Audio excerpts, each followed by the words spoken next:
नमस्कार मित्रों। आज हम पढ़ रहे हैं शेखर जोशी की प्रसिद्ध कहानी गलता लोहा। हम कक्षा 11 की पाठ्यपुस्तक आरो को पढ़ रहे हैं। इसके अंतर्गत हमने प्रथम 4 पाठ पूरे कर लिए हैं और आज हम शेखर जोशी का गलता लोहा पाठ 5 पढ़ेंगे। तो देखते हैं। लेखक परिचय।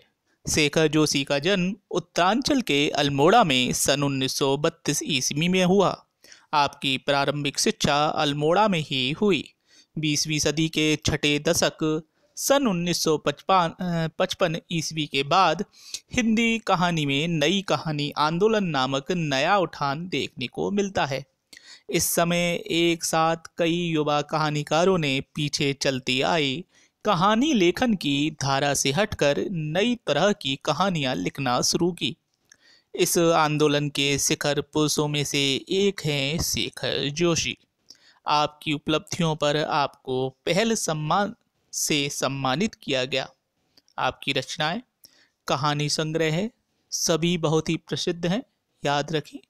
कोसी का घटवार, साथ के लोग, दाज्यू, हलवाहा, नौरंगी बीमार आदि। शब्द चित्र संग्रह है, एक पेड़ की याद आदि।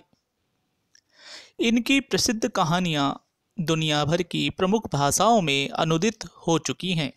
इनकी एक प्रसिद्ध कहानी दाज्यू पर चिल्ड्रन फिल्म सोसाइटी द्वारा चलचित्र भी बनाया गया है।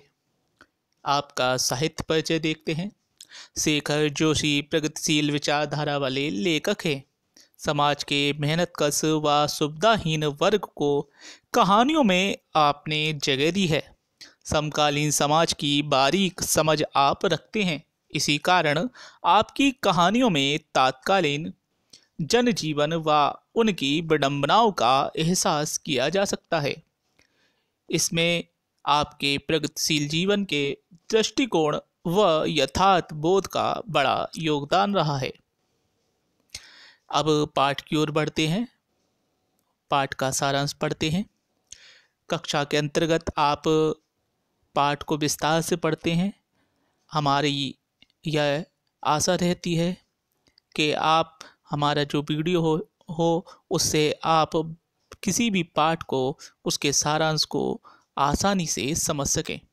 इसी उद्देश्य से हम यह वीडियो बनाते हैं। तो चलिए देखते हैं सारांश। गलता लोहा कहानी में सामाजिक जातिवाद पर कई कोणों से टिप्पणी प्रस्तुत की गई है। इस कहानी में एक मेधावी किंतु निधन ब्राह्मण युवक मोहन के मन के द्वंद्व को दर्शाया गया है, जहां उसके लिए जाति के अभिमान का कोई मूल्य नहीं है। सामाजिक नियम कानून को ताक पर रखकर वो बिना किसी संकोच धनराम लोहार के आफर अर्थात भट्टी पर भी बैठता है और तार का गोल छल्ला बनाने में भी उसकी मदद करता है। मोहन का व्यक्तित्व जातिगत झूठे भाईचारे की जगह मेहनतकश सच्चे भाईचारे को आदर्श रूप में प्रस्तुत करता है, मानो जैसे लोहा गलकर नया आकार ले रहा हो। गलता लोहा अर्थात रूढ़िवादी विचारों के गलकर समाप्त हो जाने से है। इसका मुख्य उद्देश्य स्वच्छंद जीवन जीना है। किसी भी प्रकार का बंधन क्यों ना हो, वे मनुष्य को अपने सपनों की ऊंची उड़ान नहीं भरने देता। उसके सारे सपने इस कारण चूर हो जाते हैं। उसका व्यक्तित्व व अंतर्मन दबकर समाप्त हो जाता है, जिसका स्वतंत्र होना परम आवश्यक है। पात्र के विषय में थोड़ा समझ लेते हैं। पाठ में 2 प्रमुख पात्र हैं, मोहन और धनराम। दोनों में तुलनात्मक विविधता होने के बाद भी दोनों में मित्रता का प्रेम भाव है। मोहन जहां पढ़ने में होनहार है, धनराम पढ़ने में कमजोर है।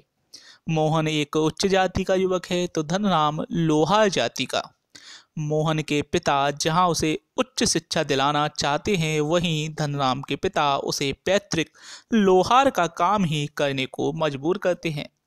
दोनों में एक ही समानता है कि दोनों रूढ़िवादी विचारों, जातिगत विभिन्नताओं व परिस्थितियों के मारे हैं।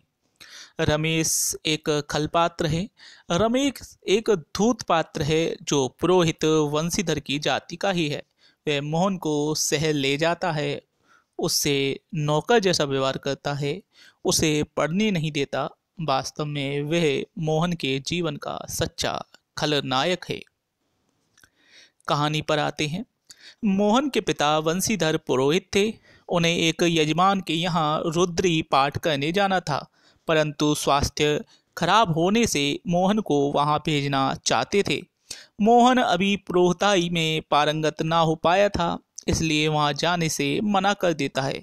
उसका मन तो वास्तव में विद्यालय की पढ़ाई में लगता था, परंतु पिता का हाथ बटाने के लिए खेत का काम देखने की जिम्मेदारी ले लेता है। वह हंसुआ लेकर जब चलता है तो उसकी धार कम हो जाने के कारण धार लगवाने के लिए वह अपने मित्र धनराम के पास पहुंचता है, जहां वे दोनों पुराने विद्यालयी जीवन की यादों में खो जाते हैं। उनके मास्टर त्रिलोक सिंह के विषय में भी बड़ी चर्चा होती है।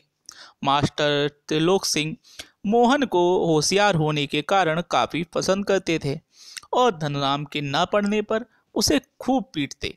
मास्टर त्रिलोक सिंह धनराम से कहते, तेरे दिमाग में तो लोहा भरा है रे, विद्या का ताप कहाँ से लगेगा। धनराम को उसके पिता ने कक्षा 3 तक पढ़ाया और उसके बाद अपने ही काम में झोंक दिया। उसे पिता के कड़े अनुशासन का सामना करना पड़ा। उस समय ही मोहन ने छात्रवृत्ति पाई और 4 मील दूर उसका दाखिला हुआ। वहां पहुंचने के लिए नदी पार करनी होती थी।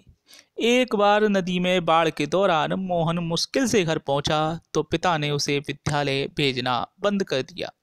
एक बार उन्हीं की बिरादरी का एक युवक रमेश गांव आया, जो लखनऊ में रहता था और गांव घूमने आया था। तो बंशीधर ने मोहन को उसके साथ पढ़ने के लिए लखनऊ भेज दिया। मोहन को रमेश ने विद्यालय में दाखिला दिला दिया, परंतु मोहन घर के लोगों के सारे काम करता तो पढ़ाई न कर पाता। रमेश के घर के लोग उसके साथ नौकर का सा व्यवहार करते।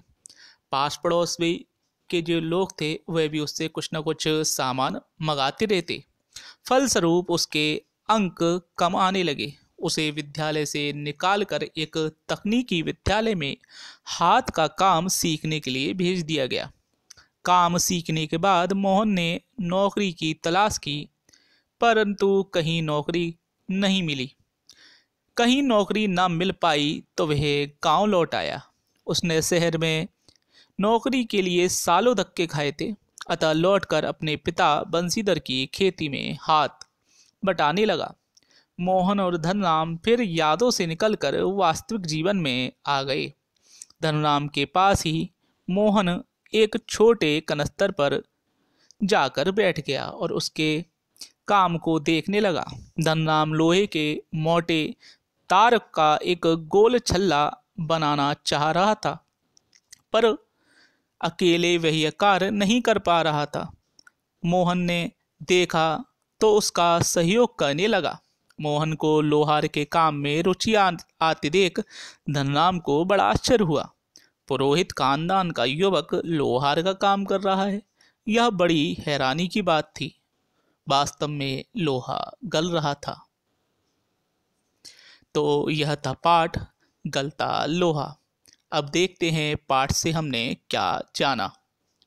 पाठ से हमने जाना, प्रथम, हमारे समाज की जातिगत विभिन्नताओं से क्या लाभ व हानि है।